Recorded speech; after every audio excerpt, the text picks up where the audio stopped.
बिस्मिल्लाहिर्रहमानिर्रहीम, अस्सलाम वालेकुम। मैं हूँ फराह इकरार। आप तमाम देखने वालों को अपने चैनल में खुश आमदीद कहती हूँ, उसी दुआ और उम्मीद के साथ कि आप तमाम लोग जहाँ कहीं हों बिल्कुल खैर खैरियत से हों, अपने घर वालों के साथ, प्यारों के साथ खुशबाश अंदाज में अपनी ज़िंदगी को गुजार रहे हों।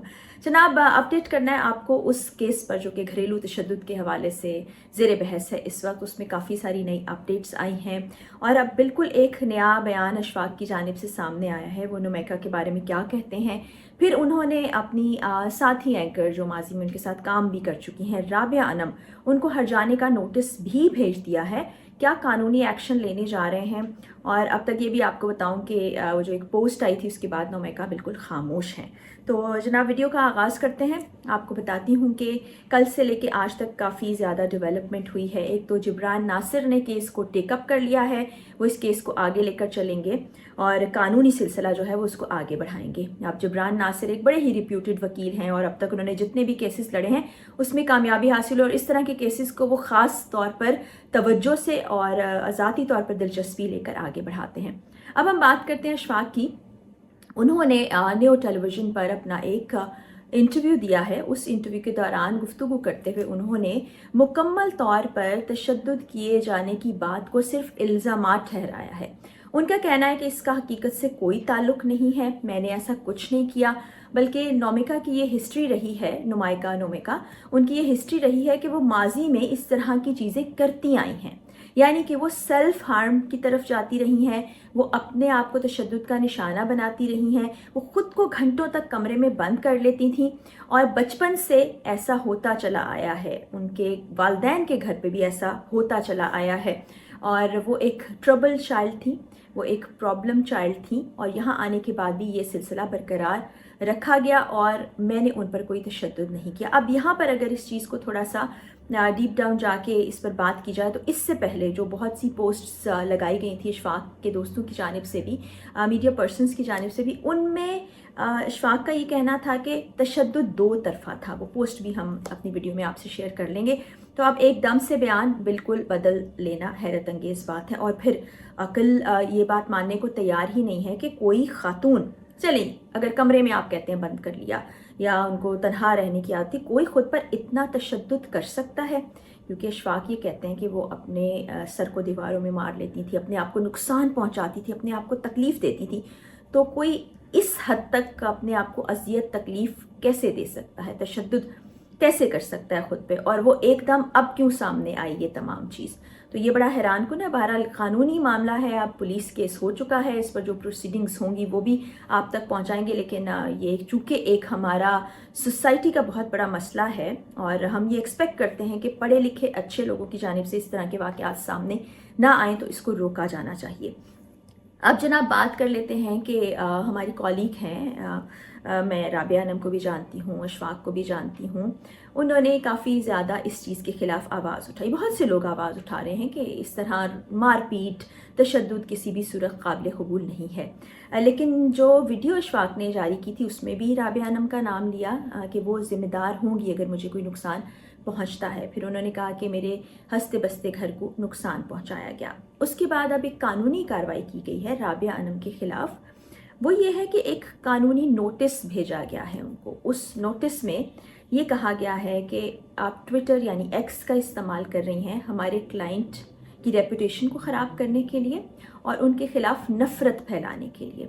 और उसमें बहुत सी चीज़ें मेंशन की गई हैं, जिसमें एक तो कहा गया है कि सबसे पहले आप माजरत करें कि आपने जो इक़दाम किया है वो गलत इक़दाम है। फिर उन्होंने कहा है माजरत करने के साथ साथ आप ये तमाम सोशल मीडिया प्लेटफॉर्म्स पर इस चीज़ को पोस्ट करें कि आपने ये सब कुछ गलत किया है, आप अपने इल्ज़ामात को वापस लें और आइंदा इस किस्म की किसी भी कार्रवाई से आप दूर रहेंगी। उसके साथ साथ 10 करोड़ रुपए का हर्जाना आप अदा करेंगी हमारे क्लाइंट को। 10 करोड़, बिल्कुल आपने सही सुना है। उसके अलावा एक और शिक उसमें शामिल की गई है कि जितनी भी कानूनी प्रोसीडिंग्स होंगी, यानी कि जो ये मामला है नुमाइका और अशफाक सत्ती के दरमियान, इसकी जो भी कानूनी प्रोसीडिंग्स होंगी वो तमाम खर्च आप बर्दाश्त करें। तो ये तमाम शिकें लिखने के बाद یہ کہا گیا ہے کہ ہمیں امید ہے کہ آپ اس چیز پر عمل کریں گی، 7 دن میں اپنا جواب دائر کریں گی، اور اگر ایسا نہیں ہوگا تو پھر ہم اس چیز کے مجاز ہیں کہ آپ کے خلاف قانونی کارروائی کی جائے۔ اب اس کے بعد ہم رابعہ انم کے ایکس کی بات کرتے ہیں، ٹویٹر اکاؤنٹ کی، جہاں پر انہوں نے اس طرح کے تشدد کو بالکل ہی قابل قبول قرار نہیں دیا۔ کوئی بھی باشعور شخص اس کو قابل قبول قرار نہیں دیتا۔ بہت سے اور لوگ جہاں کچھ اس مختلف آرا کے ساتھ سامنے آئے کہ نہیں اس میں خاتون کا قصور ہو سکتا ہے، وہاں پر کچھ لوگ اس بات کے حامی نظر آئے کہ نہیں اس میں مرد قصوروار ہے، ایسا نہیں ہونا چاہیے، کسی بھی صورت جائز نہیں ہے کہ ہاتھ اٹھایا جائے خاتون پر۔ تو یہ کافی سوشل میڈیا پر بحث ہوتی رہی۔ وہیں رابعہ انم نے کافی پوسٹ کیں اور بہت سے اور لوگوں نے بھی پوسٹ کیں۔ تو رابعہ انم نے یہ بھی اپنے ایک پوسٹ کے ذریعے سے جو کہ ایکس اکاؤنٹ پر کی، انہوں نے کہا کہ مجھے ان کے دوستوں کی جانب سے پیغام آتا رہا ہے کہ میں پوسٹ نہیں کروں، اور یہ بیان اشفاق کی طرف سے بھی سامنے آیا ہے کہ میں ان کا ہستہ بستہ گھر خراب کر رہی ہوں اور ان کا میڈیا ٹرائل نہ کیا جائے۔ اب ذرا آپ میڈیا ٹرائل برداشت کر لیں، اس خاتون کے زخم تو ابھی تک ختم نہیں ہوئے ہیں، کم ہونا تو دور کی بات، اور مجھے اب خاموش رہنے کا کہہ رہے ہیں، یعنی انہوں نے تنقید کا نشانہ بنایا ہے۔ پھر جب اشفاق نے اپنے ایکس اکاؤنٹ سے یہ جو لیگل نوٹس رابعہ کو بھیجا ہے وہ پوسٹ کیا، تو اس پر بھی انہوں نے ری ایکٹ کیا کہ میں بہت زیادہ خوفزدہ ہوں، یعنی ازراہ مذاق ایسا کہا ہے۔ تو اس وقت یہ جو ایک آپ کہیں کہ جو چیز چل رہی ہے جس کو کنڈیم کیا جانا چاہیے، اس میں ہر روز ایک نئی چیز اور نئی ڈیولپمنٹ سامنے چلی آ رہی ہے، اور بہت ہی افسوسناک صورتحال ہے، کیونکہ اس طرح کی چیزوں کو کنڈیم کیا جانا چاہیے۔ کسی بھی صورت اس کو کوئی بھی جواز بنا کے جسٹیفائی نہیں کیا جا سکتا۔ یہ بڑی ہی افسوسناک بات ہے۔ آپ دیکھیں پھر آپ یہ کہیں کہ اس سے چیزیں خراب ہو گئی ہیں، گھر میں بدمزگی ہو گئی ہے، گھر خراب ہو گیا ہے، تو کوئی قصوروار کس کو ٹھہرائے گا؟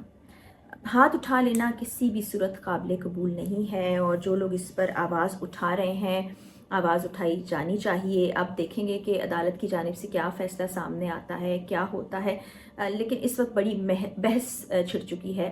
میڈیا کے جو لوگ ہیں وہ بھی بڑے ڈیوائیڈڈ نظر آ رہے ہیں۔ ظاہر ہے سب مختلف اداروں میں کام کرتے ہیں، ایک دوسرے کو جانتے ہیں، کام کر بھی چکے ہوتے ہیں ایک دوسرے کے ساتھ، تو یہ سب کے لیے ایک بڑی تکلیف دہ اور پریشان کن صورتحال ہے جو کہ ہونی نہیں چاہیے۔ تو اب قانون کیا فیصلہ کرتا ہے، کیا سامنے آتا ہے فیصلہ، اور کس کو حق پر قرار دیا جاتا ہے، وہ بعد میں سامنے آئے گا۔ لیکن میں بار بار اپنی ہر ویڈیو میں یہ کہتی ہوں کہ اس طرح مار پیٹ، تشدد کا نشانہ بنایا جانا کسی صورت بھی قابل قبول نہیں ہے۔ اللہ تعالیٰ نے یہ جو قانون فطرت ہے نا، اس میں بہت سی گنجائش اور آسانیاں رکھی ہیں۔ آپ کو اگر ایک دوسرے سے اختلاف ہے، آپ سمجھتے ہیں آپ کی زندگی ایک دوسرے کے ساتھ ٹھیک اور اچھی نہیں گزر رہی، تو آپ کے پاس یہ گنجائش موجود ہے کہ آپ راہیں الگ کر لیں۔ بہت سے راستے ہو سکتے ہیں، لیکن تشدد کا راستہ کسی بھی فریق کی جانب سے اپنائے جانا بالکل بھی قابل قبول نہیں ہے۔ اللہ تعالیٰ رحم فرمائے۔ اجازت دیجیے، چاہتے چاہتے وہی دعا کہ اللہ تعالیٰ ہمارے پیارے پاکستان اور ہم سب پاکستانیوں کا حامی و ناصر ہو۔ اللہ حافظ۔